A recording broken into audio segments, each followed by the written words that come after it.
India Legal presents Courts Roundup.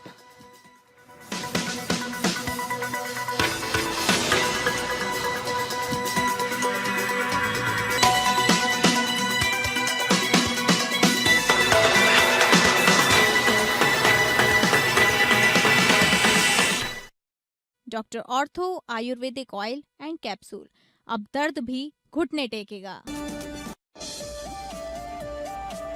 Asaram नाबालिग से दुष्कर्म मामले में सुप्रीम कोर्ट ने तुरंत जमानत देने से किया इनकार, कहा हालत बिगड़ी तो करेंगे विचार।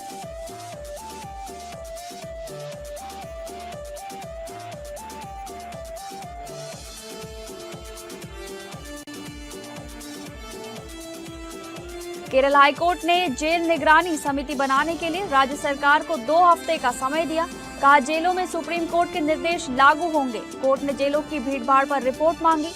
अगली सुनवाई 13 जुलाई 2026 को होगी। हनीमून मर्डर केस में मेघालय हाईकोर्ट ने आरोपी सोनम रघुवंशी की जमानत बरकरार रखी। राज्य सरकार की जमानत चुनौती याचिका खारिज की। सप्तपदी के बिना हिंदू विवाह अमान्य, मैरिज सर्टिफिकेट होने पर भी विवाह होगा शून्य। गुजरात हाईकोर्ट का हिंदू विवाह पर फैसला।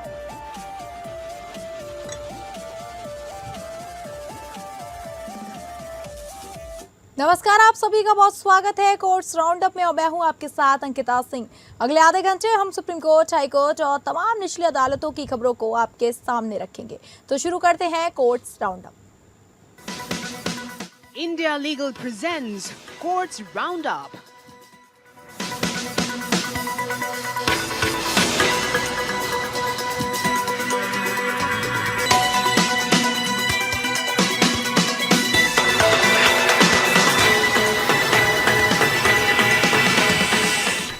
सुप्रीम कोर्ट ने 2013 के नाबालिग से दुष्कर्म मामले में दोषी ठहराए गए स्वयंभू धर्मगुरु आसाराम बापू को फिलहाल अंतरिम जमानत देने से इनकार कर दिया।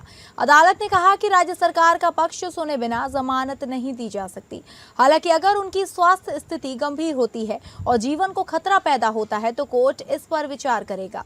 जस्टिस MM सुंदरेश और जस्टिस शील नागू की पीठ ने राजस्थान हाईकोर्ट के उस फैसले को चुनौती देने वाली आसाराम की याचिका पर राजस्थान सरकार से जवाब मांगा है, जिसमें हाईकोर्ट ने उनकी सजा को बरकरार रखा था। सुनवाई के दौरान सुप्रीम कोर्ट ने कहा, हम अभी जमानत नहीं दे रहे हैं, राज्य का पक्ष सुनने के बाद ही विचार करेंगे। अगर ऐसी गंभीर स्थिति बनती है कि जीवन को खतरा हो तो जमानत पर विचार किया जा सकता है। पीठ ने राजस्थान सरकार को जवाब दाखिल करने के लिए 3 सप्ताह का समय दिया है। यह मामला अगस्त 2013 का है, जब जोधपुर के मनई स्थित आसाराम के आश्रम में एक नाबालिग शिष्या के साथ दुष्कर्म का आरोप लगा था। आरोप था कि पीड़िता को आसाराम की कुटिया में ले जाकर गलत तरीके से रोका गया और उसके साथ यौन अपराध किया गया। ट्रायल कोर्ट ने आसाराम बापू और 2 अन्य आरोपियों हॉस्टल वार्डन संचिता शिल्पी और स्कूल निदेशक शरद चंद्र को दोषी ठहराया था। इसके बाद दोषियों ने राजस्थान हाईकोर्ट में अपील की थी। मई 2026 में राजस्थान हाईकोर्ट ने आसाराम की दुष्कर्म और अन्य अपराधों में सजा बरकरार रखी थी। हाईकोर्ट ने भारतीय दंड संहिता की धारा 370, 4, 342, 509, 506, 35, 354A और 376(2)F के तहत साथ पॉस्को एक्ट और किशोर न्याय अधिनियम के तहत दोष सिद्धि को कायम रखा। हालांकि हाईकोर्ट ने आपराधिक साजिश और गैंगरेप की धाराओं में आरोप साबित नहीं होने पर आसाराम और अन्य आरोपियों को इन आरोपों से बरी कर दिया था। आसाराम की ओर से पेश वरिष्ठ अधिवक्ता DS नायडू ने कोर्ट से उनकी उम्र और स्वास्थ्य को देखते हुए राहत देने की मांग की। उन्होंने कहा, आसाराम अब करीब 90 साल के हैं और कई स्वास्थ्य समस्याओं से जूझ रहे हैं। उन्होंने ये भी कहा कि मामला सोशल मीडिया ट्रायल का शिकार हो रहा है और सुप्रीम कोर्ट की उनकी आखिरी उम्मीद है। राजस्थान सरकार की ओर से अंतरिम जमानत का विरोध किया गया। राज्य के वकील ने कहा कि मामला नाबालिग पीड़िता से जुड़ा है और आरोपी को जरूरत पड़ने पर अस्पताल में इलाज उपलब्ध कराया जा रहा है। सरकार ने कहा, केवल स्वास्थ्य कारणों के आधार पर रिहाई की आवश्यकता नहीं है। सुप्रीम कोर्ट ने कहा, फिलहाल आसाराम को दी जा रही चिकित्सा सुविधा जारी रहेगी। अदालत ने यह भी कहा कि अगर स्वास्थ्य स्थिति इतनी गंभीर हो जाती कि जीवन बचाने के लिए तत्काल कदम जरूरी हो तो आसाराम को तत्काल राहत के लिए कोर्ट का दरवाजा खटखटाने की स्वतंत्रता होगी। पीठ ने कहा, हमें न्याय करना है, याचिकाकर्ता को भी सभी जरूरी चिकित्सा सुविधाएं मिलनी चाहिए, लेकिन राज्य का पक्ष सुने बिना कोई फैसला नहीं लिया जा सकता। मामले की अगली सुनवाई अदालत के दोबारा खुलने के बाद होगी।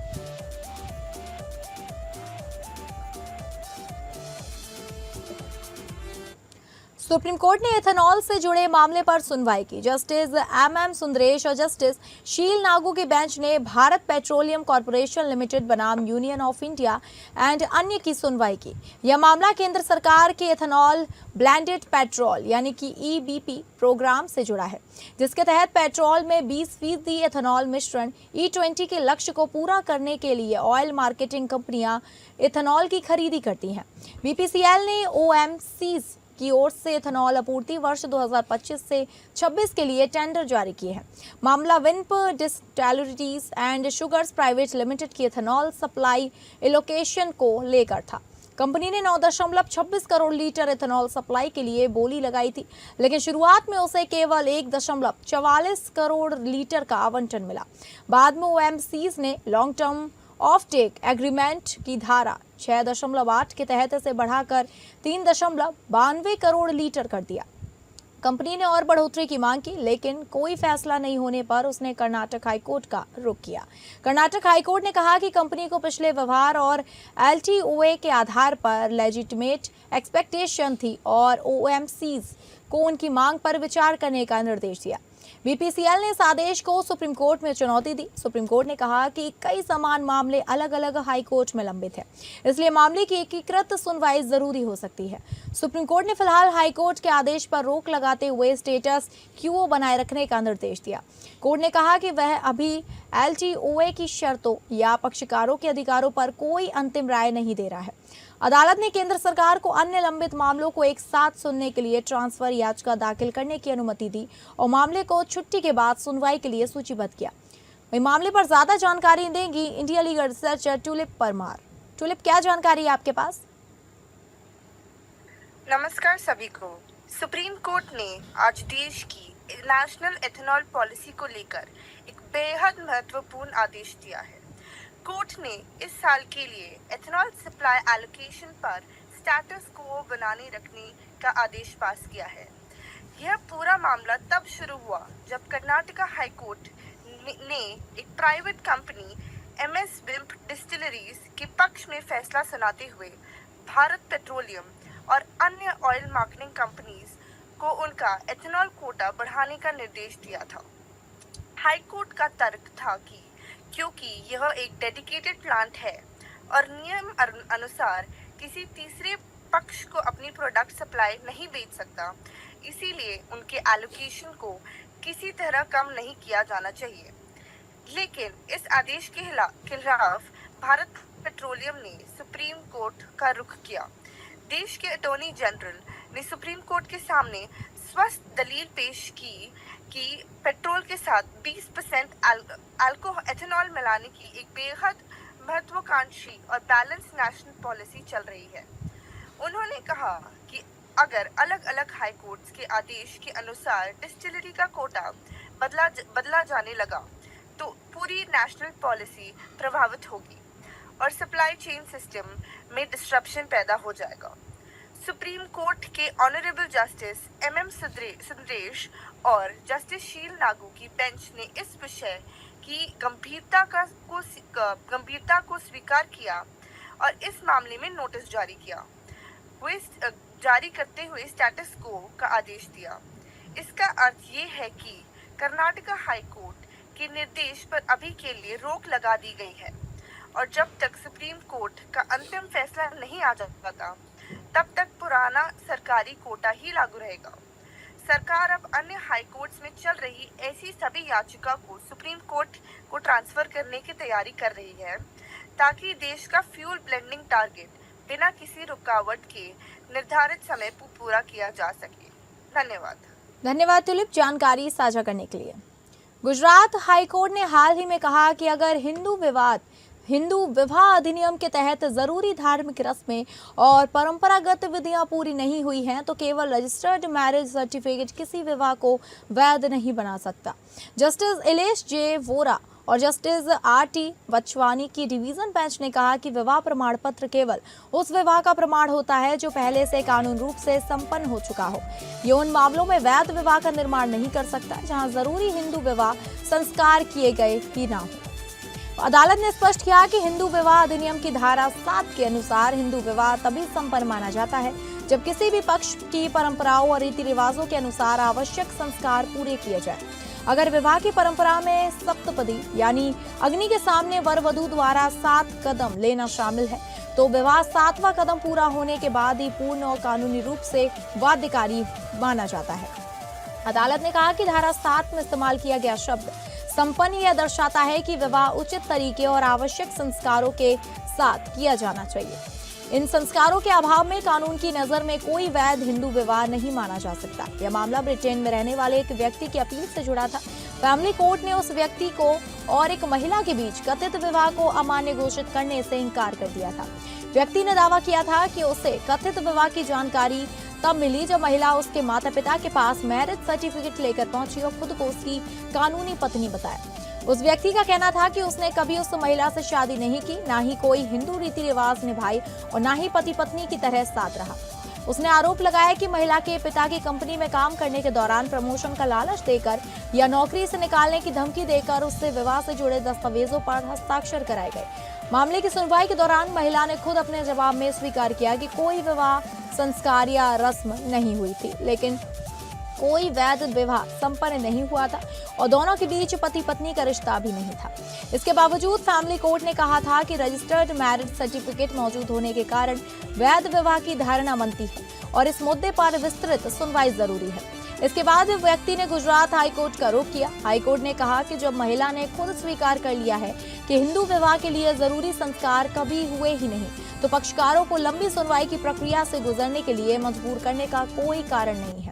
अदालत ने कहा कि हिंदू विवाह अधिनियम की धारा 8 के तहत रजिस्ट्रेशन केवल उस विवाह के प्रमाण को आसान बनाता है जो पहले से विधि के अनुसार संपन्न हो चुका हो। रजिस्ट्रेशन अपने आप पति पत्नी का कानूनी दर्जा नहीं दे सकता।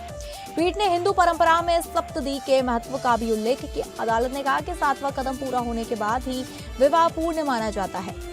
हाईकोर्ट ने कहा कि हिंदू विवाह एक संस्कार है, यह केवल गीत संगीत खान पान या सामाजिक आयोजन नहीं है, ना ही कोई व्यवसायिक लेन देन, बल्कि यह एक पवित्र संस्था है जिसके माध्यम से पुरुष और महिला जीवन भर के समान और सहमति वाले संबंध में प्रवेश करते हैं तथा परिवार का निर्माण करते हैं।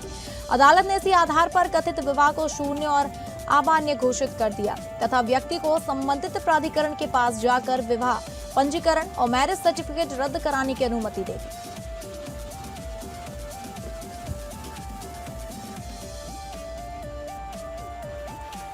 गुजरात हाईकोर्ट ने अवैध रूप से गौ हत्या और गौमांस की तस्करी के आरोपी एक व्यक्ति को जमानत देने से इंकार कर दिया।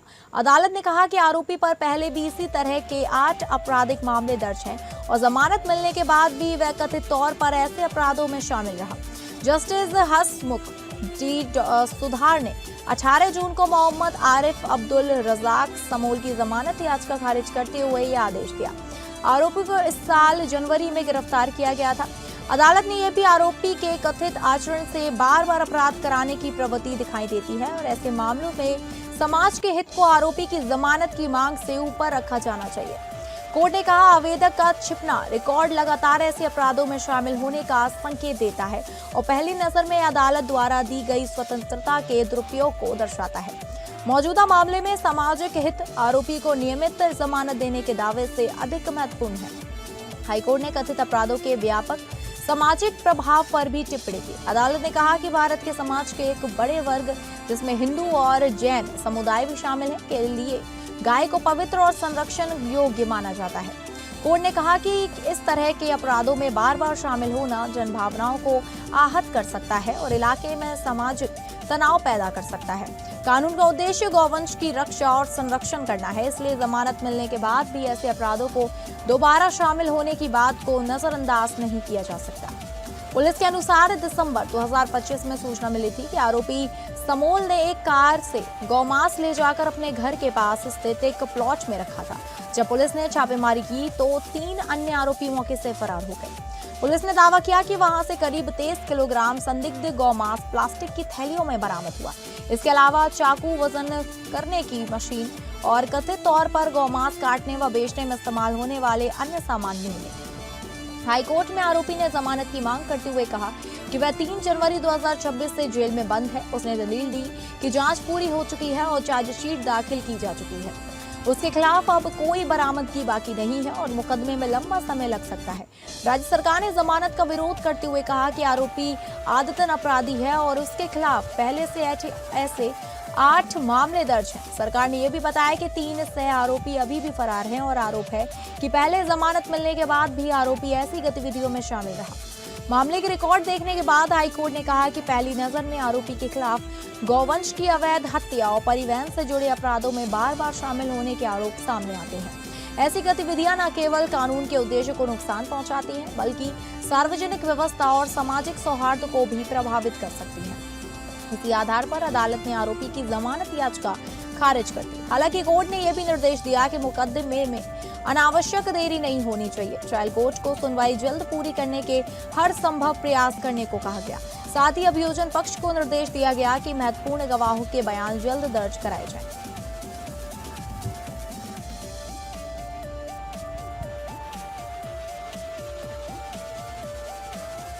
फिल्म निदेशक सुधा कोंगारा ने तमिल फिल्म पराशक्ति के लिए कथित तौर पर बकाया 8.39 करोड़ की रकम को लेकर मद्रास हाईकोर्ट में याचिका दाखिल की है।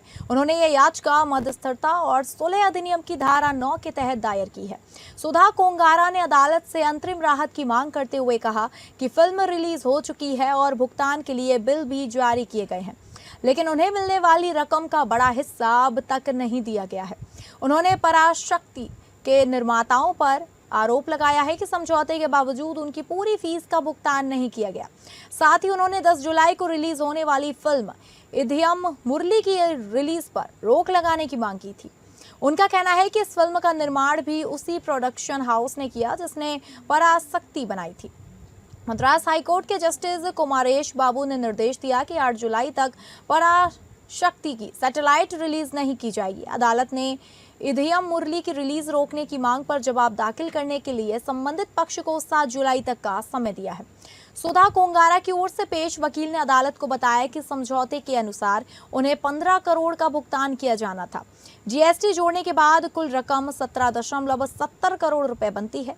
अब तक केवल 9.31 करोड़ का भुगतान किया गया और 8.39 करोड़ अभी भी बकाया है। कोंगारा का कहना है कि समझौते में स्पष्ट था कि उन्होंने पराशक्ति से जुड़े सभी बौद्धिक संपदा अधिकार ट्रांसफर कर दिए हैं। इसके बावजूद फिल्म रिलीज होने के बाद भी उन्हें पूरी फीस नहीं दी गई। उनके वकील ने अदालत में दलील दी कि वही निर्माता अब इधियम मुरली फिल्म रिलीज करने की तैयारी कर रहे हैं, जबकि सुधा कोंगारा की बकाया रकम का भुगतान नहीं किया गया। कोंगारा की ओर से यह भी कहा गया कि निर्माताओं ने खुद पराशक्ति को सफल फिल्म बताया और दावा किया कि फिल्म ने 100 करोड़ की कमाई की, लेकिन इसके बावजूद उनकी बची हुई फीस नहीं चुका पाई। वकील ने कहा उन्होंने अदालत का दरवाजा जानबूझकर पहले खटखटाया ताकि निर्माता बाद में यह दावा ना कर सकें कि रिलीज के आखिरी समय में याचिका दाखिल की गई। उन्होंने कहा उन्हें बाद में यह कहने का मौका नहीं मिलना चाहिए कि आप रिलीज के अंतिम चरण में आए हैं, इसलिए मैं काफी पहले अदालत आया हूं। अदालत को बताया गया कि पराशक्ति को ओटीटी रिलीज पहले ही हो चुकी है और फिल्म से जुड़ी राहत अब केवल सैटेलाइट रिलीज तक सीमित है। मामले की अगली सुनवाई 8 जुलाई को होगी। पराशक्ति का निर्देशन सुधा कोंगारा ने किया है और इसे डॉन पिक्चर्स ने प्रोड्यूस किया है। यह एक तमिल राजनीतिक ड्रामा फिल्म है जिसमें शिवा कार्तिकेयन, रवि मोहन, अथर्वा और श्रीलीला ने अभिनय किया है। फिल्म जनवरी 2026 में रिलीज हुई थी और रिपोर्ट्स के अनुसार रिलीज के 11 दिन के भीतर इसने दुनिया भर में 100 करोड़ से ज्यादा की कमाई की थी।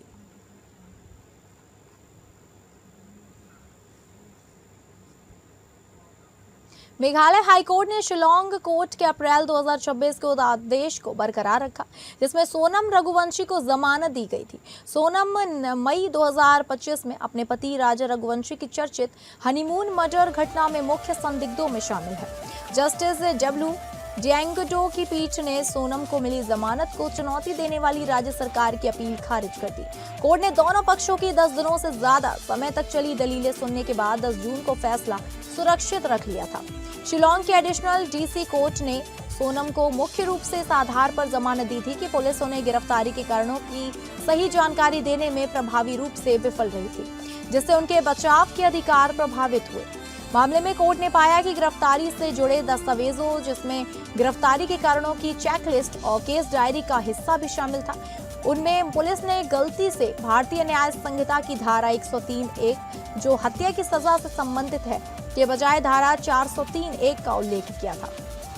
शिलांग कोर्ट ने कहा था कि किसी एक दस्तावेज में गलती होना अलग बात हो सकती है, लेकिन सभी दस्तावेजों में एक जैसी गलती होना केवल टाइपिंग की भूल नहीं माना जा सकता। कोर्ट ने कहा गिरफ्तारी मेमो, निरीक्षण मेमो, आरोपी के अधिकारों की जानकारी और केस डायरी जैसे दस्तावेजों में कहीं भी सोनम को यह स्पष्ट रूप से नहीं बताया गया कि उन्हें हत्या जैसे गंभीर अपराध के आरोप में गिरफ्तार किया गया है। राज्य सरकार ने इस आदेश को चुनौती देते हुए मेघालय हाईकोर्ट का रुख किया था। राज्य की ओर से पेश एडवोकेट जनरल और वरिष्ठ अधिवक्ता अमित कुमार ने दलील दी कि दस्तावेजों में हुई गलती से आरोपी को कोई वास्तविक नुकसान नहीं हुआ। उन्होंने कहा यह केवल टाइपिंग की गलती नहीं थी, गलती टाइपिंग की थी और सोनम को शुरुआत से ही अपने ऊपर लगे हत्या के आरोपों की जानकारी थी। उन्होंने बताया कि गिरफ्तारी मेमो और रिमांड आदेशों पर सोनम के हस्ताक्षर मौजूद हैं और उनके वकील भी उनके साथ थे। राज्य सरकार ने सुप्रीम कोर्ट के एक फैसले का हवाला देते हुए कहा कि अगर किसी प्रक्रिया संबंधी कमी से वास्तविक नुकसान साबित नहीं होता तो केवल उस आधार पर जमानत नहीं दी जा सकती। सुनवाई के दौरान जस्टिस जियांको डो ने सवाल उठाया कि एक ही गलती सभी दस्तावेजों में बार बार कैसे हो सकती है। उन्होंने कहा कि गिरफ्तारी से जुड़े दस्तावेज एक जैसे फॉर्मेट पर आधारित दिखते हैं, जिससे पहली नजर में यह संकेत मिलता है कि आरोपी को पूरी जानकारी नहीं दी गई होगी। कोर्ट ने यह भी नोट किया कि एक फॉर्म में सोनम को सशस्त्र बलों से भगोड़ा बताया गया था, जिसका इस मामले से कोई संबंध नहीं था। राज्य सरकार ने यह भी आशंका जताई कि सोनम के फरार होने की संभावना है। इस पर हाईकोर्ट ने कहा कि जमानत की शर्तें स्पष्ट हैं कि अगर आरोपी फरार होती है तो कानून अपना काम करेगा। सोनम की ओर से अधिवक्ता एल थापा पेश हुए, जबकि उनकी सहायता अधिवक्ता सुदीप राणा की। यह मामला तब सामने आया जब 12 मई 2025 को शादी करने वाला यह जोड़ा 23 मई को मेघालय में हनीमून के दौरान लापता हो गया था। दोनों को आखिरी बार नोग्रियाट में एक होमस्टे से चेकआउट करते हुए देखा गया था। कुछ दिनों बाद उनका किराए का स्कूटर सोहरालिम के पास लावारिस हालत में मिला। इसके बाद 2 जून को लापता होने के करीब 10 दिन बाद पूर्वी खासी हिल्स में वेइस ऑफ डोंग्स फॉल्स के पास एक गहरी खाई से राजा रघुवंशी का शव बरामद हुआ। सोनम जो 8 जून तक लापता थी, बाद में वाराणसी गाजीपुर मुख्य मार्ग पर एक ढाबे के पास मिली। मेघालय पुलिस ने आरोप लगाया कि सोनम और 21 वर्षीय राज कुशवाहा इस हत्या के मुख्य संदिग्धों में शामिल है। राज्य पुलिस ने इस मामले में 700 से ज्यादा पन्नों की चार्जशीट दाखिल की है, जिसमें दावा किया गया है कि हत्या पहले से बनाई गई साजिश के तहत की गई थी।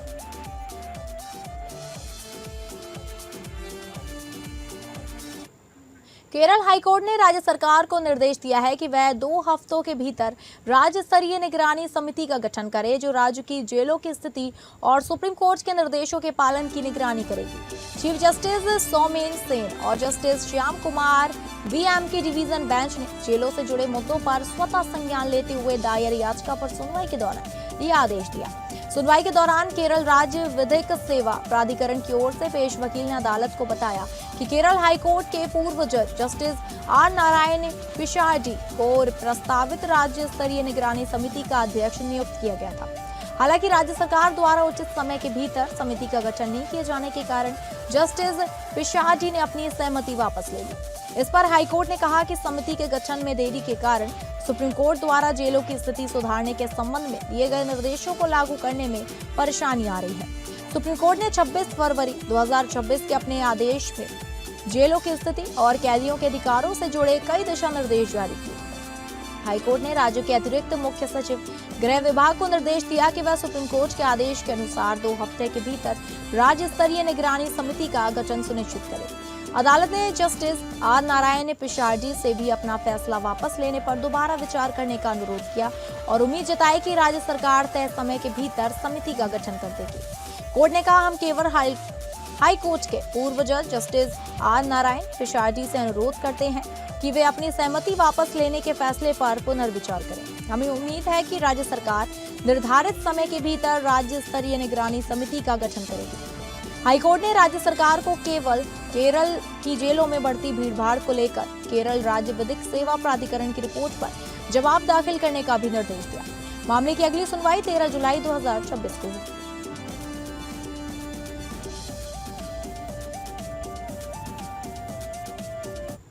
आइए अब इंडिया लीगल वेब रिपोर्टर से समझें कि रूल ऑफ लॉ अवधारणा संविधान में क्या है और अदालतों ने इस पर क्या कहा है।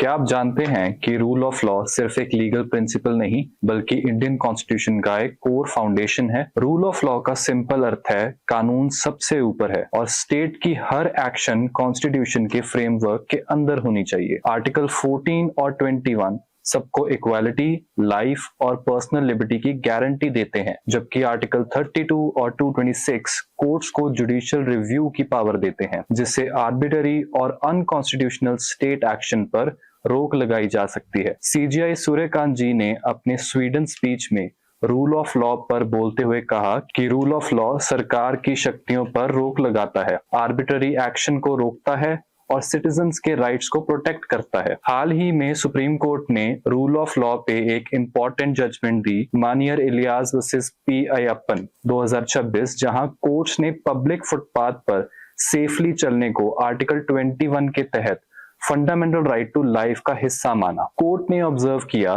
कि पब्लिक अथॉरिटीज की ड्यूटी है कि फुटपाथ्स और पब्लिक स्पेसेस को सेफ और एक्सेसिबल बनाए रखें। सरकारी लापरवाही सिटीजन्स के बेसिक राइट्स को डिफीट नहीं कर सकती। Do follow us for more legal updates.